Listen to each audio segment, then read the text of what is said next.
Hello, welcome back. It is the fourth annual Out on That Line Best and Worst Awards for the year 2023. I'm Jeff with my co-host Alex. Are you there? Alex, is that you? Oh, Jeff, it's me, Santa Claus, and I don't wish to alarm you, but I seem to have sat down on my sack.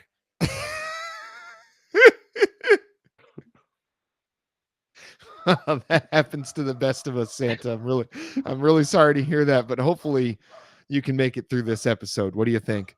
I sure hope so. I'm starting to see stars. I'm seeing bigger stars than the last time I was at the Grammys. Ho, ho, ho. Well, let's see who might be on your naughty and nice list this year, Santa.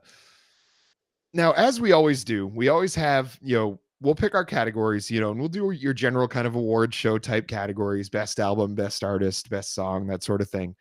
We like to spice it up a little bit, adding in both, things directly that we think are like award show winners versus something that we just kind of feel in our heart was the one that spoke to us the most. So we'll give both of our picks for those categories there. We'll try to talk about them as deeply as we can. I think there might be a couple of surprises here, which is always a good thing. But overall, I think this was the strongest year yet. Just kind of looking through, at the end of the year, all of the albums and artists that we did, and you kind of look back and what your perception of that album was at the time.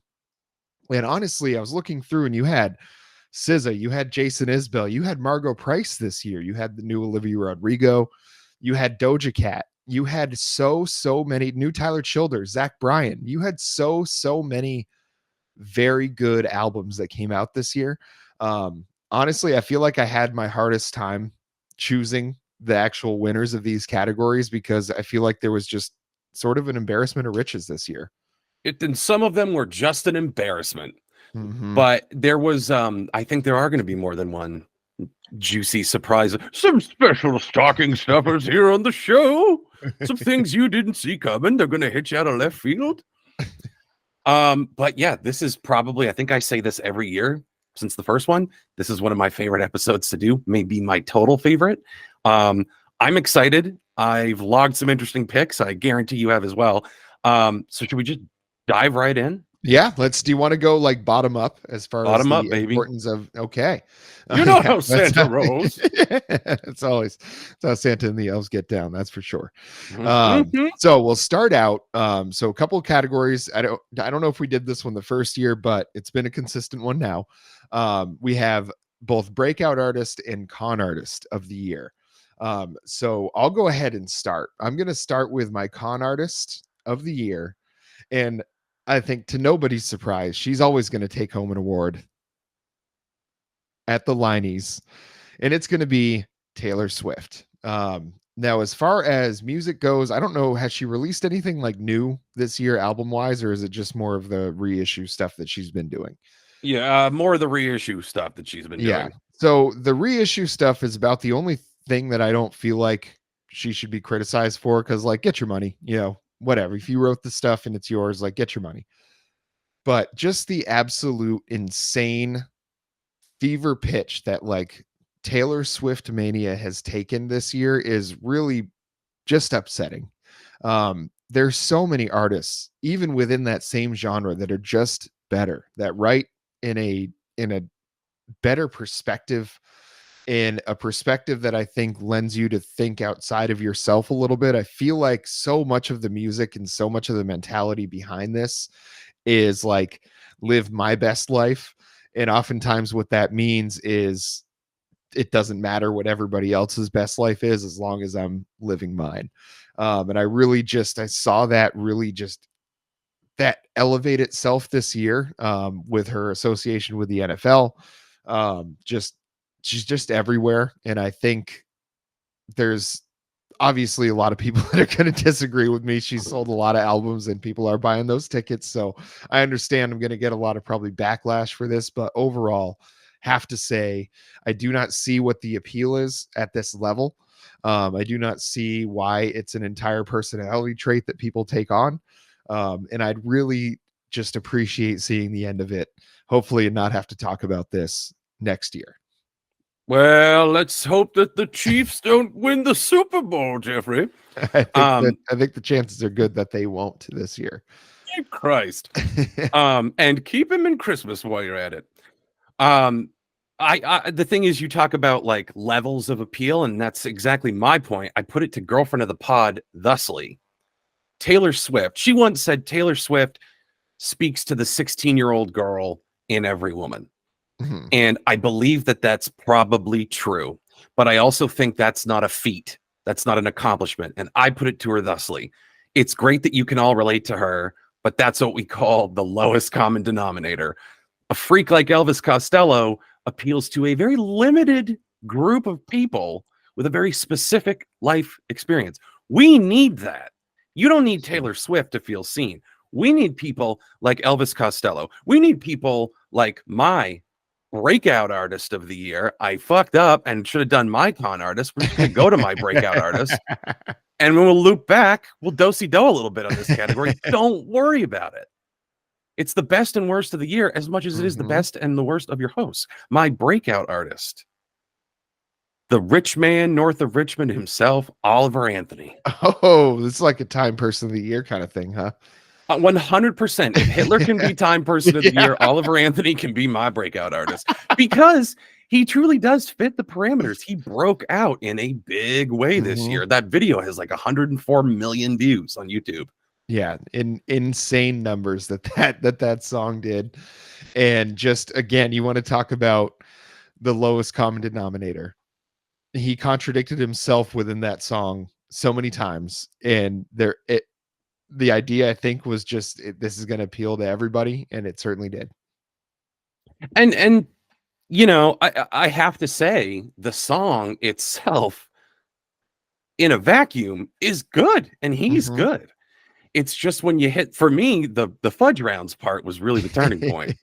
Because I'm with him. He's like, oh, I wish politicians would stop diddling minors. And I was like, absolutely, 100%. And then he's like, God, if you're 5'3" with the 300 pounds and your bags of fudge rounds, had to stop and go, as an ally of the BBW community, I cannot in good conscience stand for this. And I don't like seeing welfare people insulted either, sir. Yeah, that was the thing for me. I'm like, bro, you've got all this message about the people, the high and mighties, like preying on the downtrodden, and then all of a sudden you're just punching the guy next to you.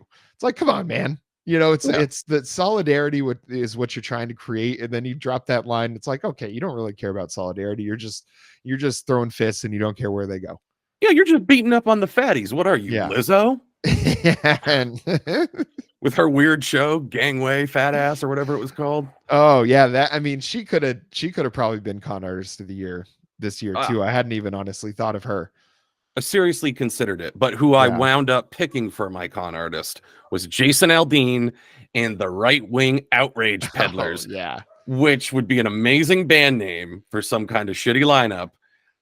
These people just had themselves a year. Try that in my small town. I saw a truly heinous tractor rap one called Southern by Katie Knoll. Yeah, I know which one you're talking about. Are you familiar? Yeah. Well, I mean, just because you get in the, like, I was getting the TikToks that were just like breaking down how stupid the Try That in a Small Town song was. And then, so I also started talking about that, what's it called? Southern, you know, talking about that guy Jelly Roll too. Oh my God. Like, you cannot convince me that guy is a real person. You cannot. Like, no, Jelly Roll is a psyop, and you heard that here. Yeah, there's absolutely no shot that guy's a real person whatsoever. But those are two good picks for you. I chose my breakout artist, and I realized this when I did it. I was like, you know what? It's my show. I can get away with what I want. I chose Lil Yachty for mine, and I realized that he was already a pretty well-established artist before we covered the Let's Start Here album on the podcast this year. But to me, like, he didn't exist. Like, to me, that was really my first experience with him, was with that album. Maybe a song or two here and there, but I didn't really have any prior experience to him. So as far as like going from 0 to 100 with that Let's Start Here album, for me, Lil Yachty was the breakout artist of the year, just because went from nothing to, wow, that was fantastic pretty fast. He broke out in your heart. Mm-hmm. And isn't that what Christmas is all about? Yes, sir. Truthfully. Yes, sir, it is. Yeah. Christmas, Hanukkah, Kwanzaa, whatever you folks out there celebrate. Grab your Festivus pole and grease it up good and tight. So now we have the categories, the albums that aged like wine and the albums that aged like bread. Mhm. And what did you choose for your album that aged like bread this year, Alex? This one hurts me. This one is, I just feel really bad about it. Oh, I feel like I know what you're about to say. 10,000 Gex by 100 Gex. It's not, it hasn't become bad or unlistenable, but the wow factor that it had when we did it, Mhm. the bloom is off the fucking rose. It really has become kind of like memeified, and it is the gimmick at this point. I get it. It's fun. It's funny, but I'm not like crushing it anymore. And I really only go back to like the same 2 or 3 songs. Yeah. So unfortunately for me, that one did not really withstand the test of time. So that was when because I thought about a little bit what you might pick for some of these too. And for that category, that was one of the ones I thought you might pick because there were so many albums that one you didn't like in the first place, so they can't really age like bread. Or that I just thought there was no shot of you like not liking. So it was 10,000 Gex in the Mitski album were the two that I kind of was like, those are the ones that maybe are going to age like bread for him. Just because I remember you had like the Mitski album, it was great, but there was a couple criticisms you had of it during the show. So I was like, if anything, everything else like I think was pretty solid, or you wouldn't care about enough that it would age like bread. So 10,000 Gex is the one that I thought most likely overall, just because it's you listen to it once and it is like I have a hard time saying gimmick because it makes it sound or seem cheap what they're doing. It's there's a lot going on with 10,000 Gex, and the problem is there's so much going on at all times that you can't feel like there's a real like structure to it or something that's really something you can like latch on to that emotionally and keep coming back to. I don't want to put it on the level of like it's not bad music like Macarena or like Who Let the Dogs Out, but I feel like in a lot of places it feels like that same level of emotional depth, so it's hard to be drawn back to it. Like it's very very interesting to listen to those first few times, and then as you keep going back to it, where it was surprising, and that's kind of the point, is just like how off the rails it can go. That doesn't surprise you anymore. So that's exactly like you say, like the bloom comes off the rose pretty quick with that. Now, so what was your album that aged like So bread? mine that aged like bread was, and again, this was one that I was like, I don't really have one that I liked in the first place and ended up not liking. But the one that I was like most lukewarm on that I've really turned on is the Hackney Diamonds album by the Rolling Stones. It started out and there was like a few songs on it where I was like, oh, this sounds like the Rolling Stones. It sounds okay. The lyrics were terrible and there was nothing new that they were doing with it. But I was just like, it's not, it's the effort I expect out of 87-year-old people. You know what I mean? And as I listened to it again a couple weeks after, I was like, this is just actively bad. Like, this is not, there's nothing redeemable. And I think I found some things that were redeemable in the episode where we reviewed it. If I were to go back and do that episode again, I would probably have nothing good to say about that album at all. Yes, at the time you were far kinder to that album than Santa was. Santa put put Mick Jagger on the naughty list and put a piece of coal where the sun doesn't shine to make some Hackney Diamonds indeed. It was, you know my feelings on it. Go back and listen to the episode. I absolutely fucking hated that album. So for me, it aged like, I don't know, a cat turd. You bought the bread moldy in the first place. Exactly. Yeah. It ain't like cheese, folks. You can't do that. But on the bright side, and this one, I felt like this was also a little bit of a cheap pick because I was really excited about it when we did the episode. But Weather Vanes by Jason Isbell and the 400 Unit, as I've listened to that album more and more, it just gets better and better. Like his songwriting, you just kind of appreciate it more and more and more. I feel the same about Jason Isbell right now and kind of my experience with him so far. as I did about Tyler Childers when I started really digging in and discovering all of that and those on the Purgatory and the Country Squire albums. Because I had never really, I'd listened to Jason Isbell before, but not to any depth or any full albums at a time. And then we did this Weather Vanes album, and I was floored, absolutely floored. And I've gone back and listened to like Southeastern is another fantastic album. But Weather Vanes to me just cements Jason Isbell as like one of the premier songwriters in your country, Americana, like whatever, version of that genre name you want to use. I really thought that album just started out great. Like I remember loving that album to start with, and then it just continues to get better every time you hear it. Well, interestingly enough, it was a contender for my album that aged like a fine wine. Probably came in second. Also on that list, an honorable mention, Turnpike Troubadours. I still go back to that album and the song "A Cat in the Rain." I will just smush that every day at work. I really love that song. But speaking of cats, this is the second year in the row that this happened to me. My album that aged like wine was Doja Cat, Scarlet. And it is quite the phenomenon where I'm excited for a Doja Cat album. It comes out. I go, I didn't really care for the singles, but I was hoping the whole album would surprise me. And I just kind of really did. It's like opening up socks on Christmas morning. Oh, Doja Cat's done another album. What will it be this year? I hope there's more butt content. And there always is. But demonic imagery and butt cheeks. It's I guess the way that I have to approach it is like get a listen out of the way to start the bleeding and then let it scab over and pick at it at a later date. This is a disgusting metaphor.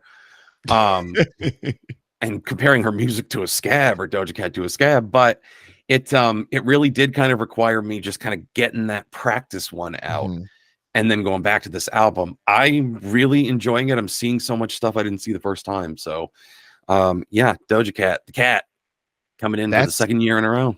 Yeah, and I feel like that one too. I haven't gone back and listened to like a whole album run through since we did the episode on it, but there's several songs I've gone back and like just listened to individually.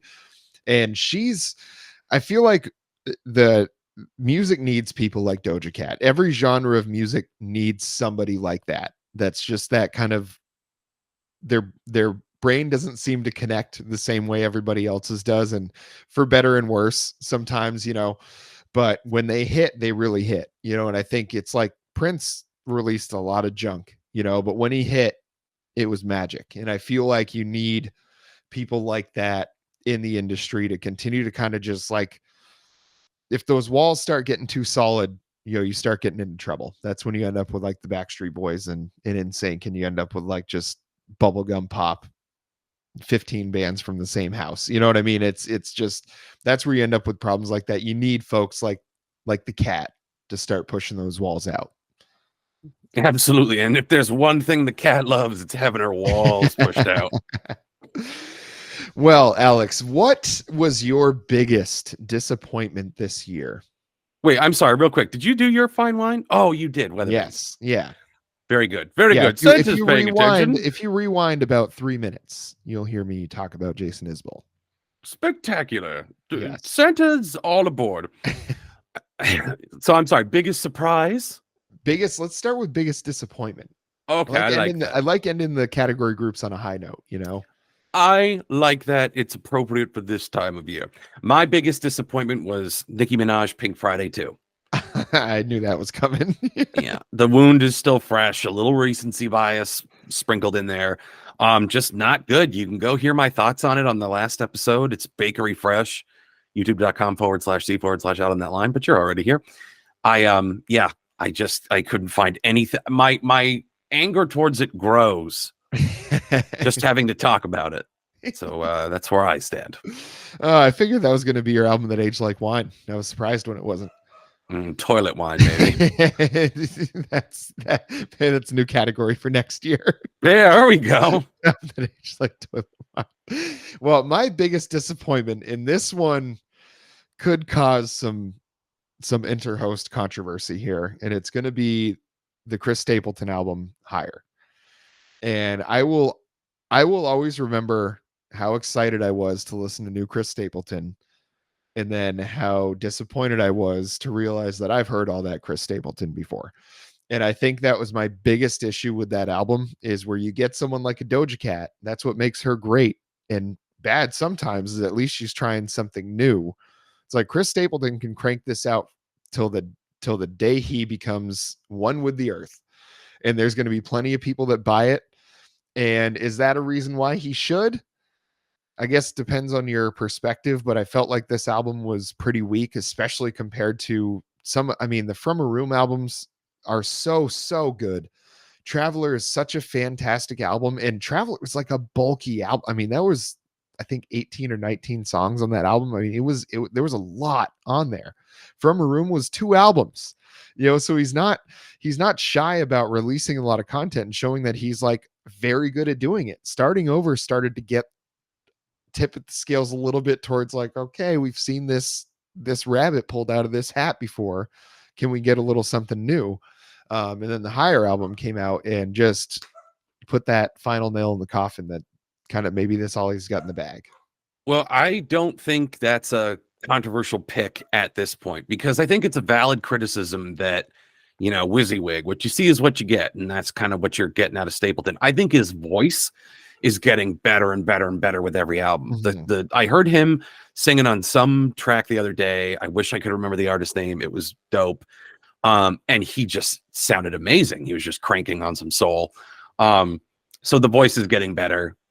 The album, as you'll recall, I was very bullish on it, but everyone else thought it was pretty lame, and I'm scared of not having the correct opinion, but I also don't want to be a hypocrite. So I stick by my story, Samson Simpson, but I do see what you're saying. Yeah. I just felt a little flat and still sounded like Chris Stapleton, but I'm like, I've heard this Chris Stapleton for the last 3 albums, so it's just wanted to get a little something new. Especially when you have people like Sturgill Simpson and Tyler Childers within that same genre that are just doing some crazy stuff, and I really think that's the way he ought to try to go, is just do a rock album. Just get together with Blackberry Smoke and just do a rock album. Just like get into some deep blues and give me something a little bit new would be really fantastic. Well, Jeff, Um, let me ask you, what the hell made you happy? What surprised you this year? so my biggest surprise, I had a little spoiler alert earlier, but my biggest surprise was Lil Yachty in the Let's Start Here album. I mean, it was just overall fantastic. That one could have very well been my album that aged like wine as well, but I was pretty excited about it to start with. But then again, I guess I was that excited about the Weather Vanes album by Isbell as well. But I just really was not expecting what I got from Lil Yachty. I guess I was expecting what I got from Jason Isbell, is that, Americana, just like really expert musicianship, expert songwriting, just really, really good overall. Just the craft of it, really nice. The Lil Yachty album, I was expecting like a rap album. I was expecting just, SoundCloud rap, or just something that was based around just looped beats and lyrics, and that's it. What we got was like a psychedelic rock kind of masterpiece. This I feel like was exactly what Kid Cudi was like trying to do on Man on the Moon, which was a phenomenal album. Like this, Lil Yachty just took that sort of vibe and idea and went even further with it. I think what he showed is he should be taken seriously as an artist instead of just as a performer. Because I think when you can go outside of what everybody thinks your genre is so far, like he did with this album, and have it be so successful, you're at a different level. Like you can't be considered a one trick pony anymore because you did something different. Think about, there's a lot of artists that have tried this. Like think about that Lil Wayne rock album that he tried to do. It was horrendous. It was terrible. And Lil Wayne was, you could say, one of the best artists on the planet at the point that he released that. So Lil Yachty having all those clubs in the bag is pretty impressive and something I did not see coming in 2023. Yeah, I agree, and I had heard probably more Lil Yachty than you, but that's still not much. That's not saying much. Um, but yeah, this turned out to be a really like lush, psychedelic, like a really great sonic experience.